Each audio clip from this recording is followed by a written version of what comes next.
Selamat malam warga belajar sekalian.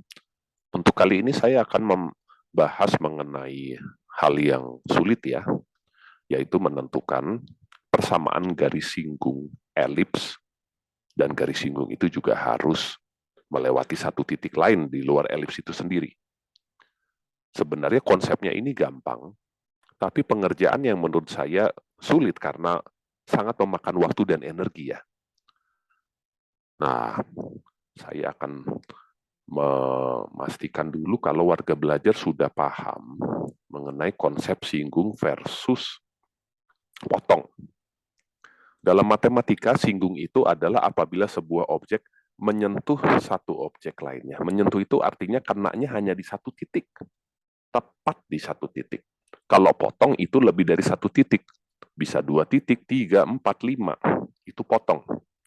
Kalau yang diminta adalah singgung, berarti harus tepat di satu titik. Nah, mari kita sekarang buka GeoGebra-nya, saya sudah siapkan. Nah, ini ya. Nah, saya sudah menggambar elipsnya ya. Persamaan elipsnya adalah 2x kuadrat tambah 3y kuadrat sama dengan 8. Ya, saya matikan lagi persamaannya. Ini adalah titik singgung yang harus dilewati oleh garis. Kan biasanya soalnya begitu kan. Nah, kalau saya masukkan di sini nilainya, nah ini adalah koordinat dari titik singgung itu sendiri ya. Nah, yang harus saya cari adalah persamaan garis hijau dan jingga ini. Nah, kemudian pertanyaan pertama yang warga belajar mungkin bikin bingung adalah kenapa sih harus ada 2 garis singgung? Ya kan? Ya itu karena posisinya ada 2 alasan ya. Satu karena posisinya memang dia di luar.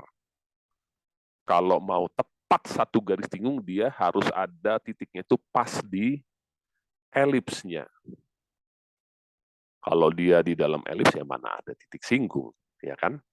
Kalau di luar, dia 2.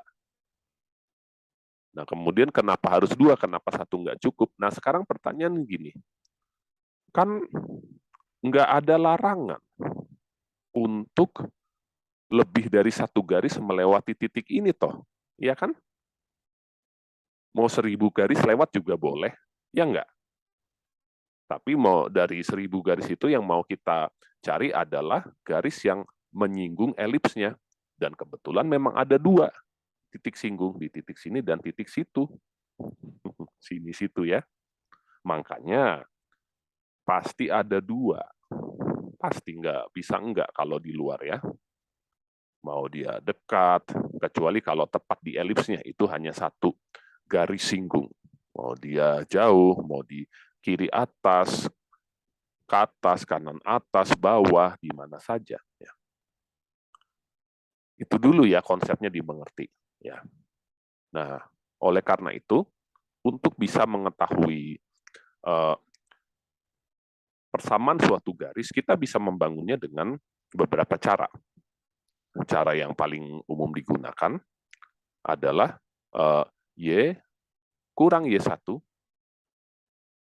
dibagi dengan Y2 kurang Y1 sama dengan X kurang X1 dibagi dengan X2 kurang X1. Tetapi ini ada masalah.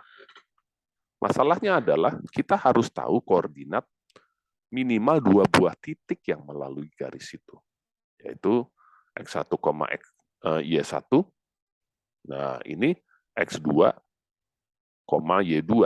Dua-duanya harus dimasukkan ke dalam rumus. Minimal harus ada 2 titik yang kita ketahui. Ya bisa sih pakai gradien juga, tapi itu nanti ya. Kita bahas ini dulu. Sementara kalau soal hanya memberikan persamaan dari elips dan lokasi dari titik ini, ya saya sekarang belum bisa dong bikin, ya kan? Saya harus tahu koordinat titik ini dan koordinat titik ini, supaya bisa ininya X1, Y1, ininya X2, Y2 untuk garis yang warna jingga. Ininya X1, Y1 buat garis warna hijau, ininya X2, Y2 buat garis warna hijau, supaya saya bisa masukkan koordinat tersebut ke dalam persamaan tadi dan membentuk garis. Ya. Nah, sekarang pertanyaannya adalah bagaimana cara mencari koordinat titik singgungnya. Nah, ya. Oke. Nah, itu. Nah, saya akan menggunakan cara ini. Sebenarnya ada banyak cara, tapi ini cara yang saya pakai. Saya akan membuat satu garis lain ya. Dan garis ini dia melewati garis lurus ya, 2 buah titik singgung ini. Ya.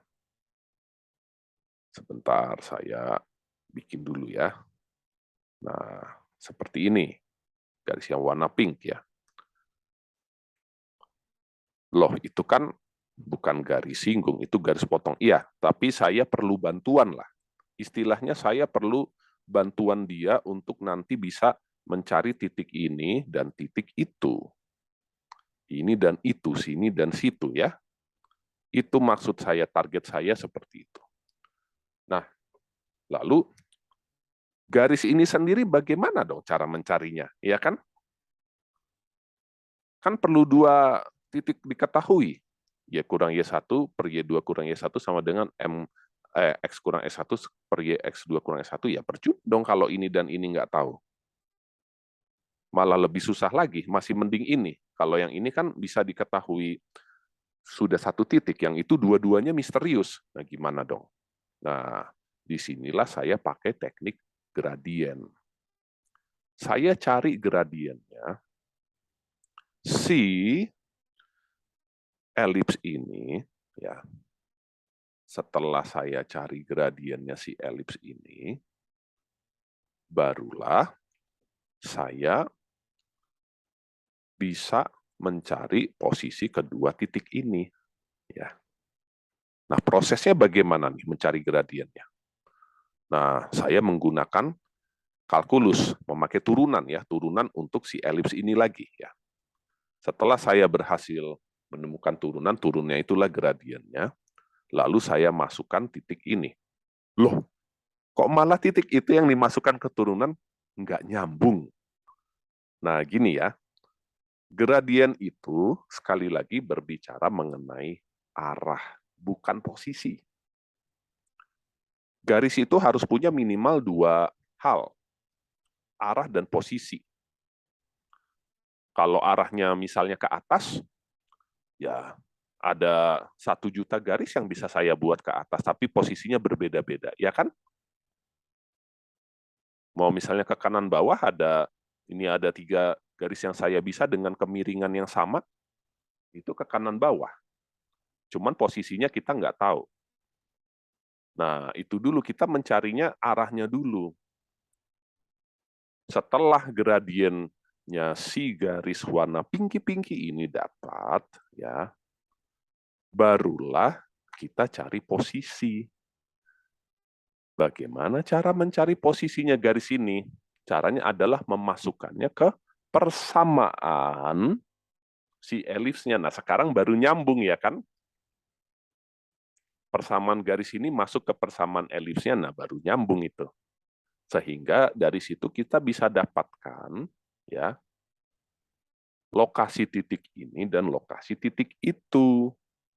Gitu, Bos, ya. Semoga bisa dipaham ya.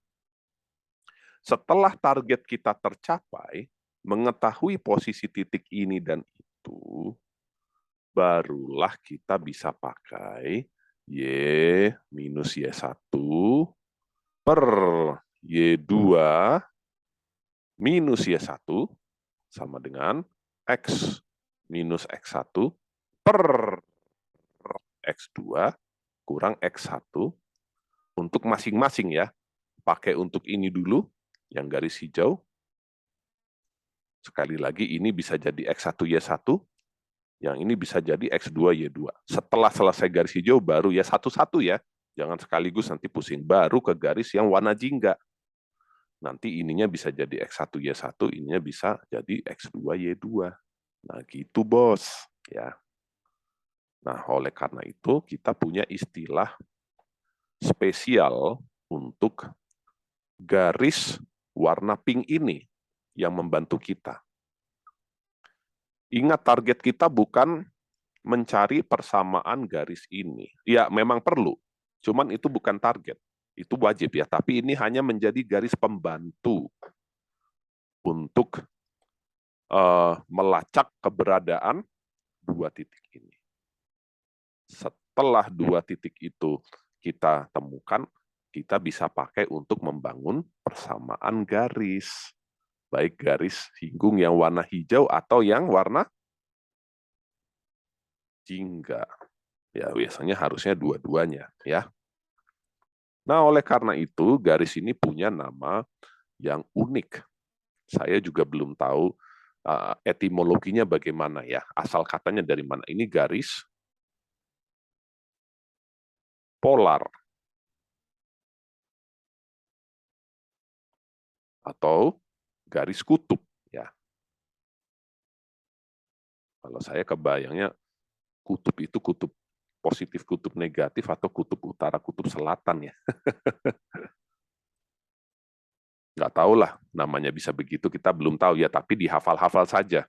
Sebenarnya juga nggak harus mencari, nggak harus dihafalkan garis POLAR.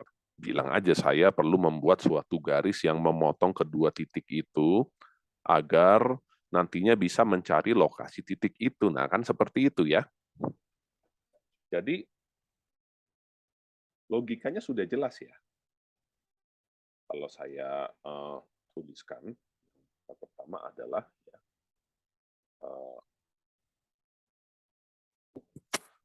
sebentar, mana sih ngubah warna? Nah, ini dia.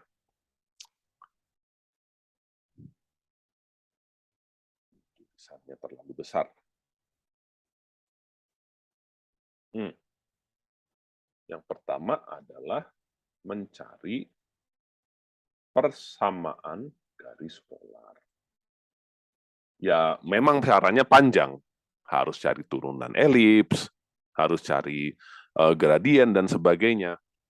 Tapi ini secara garis besarnya saja, kita mencari persamaan garis polar.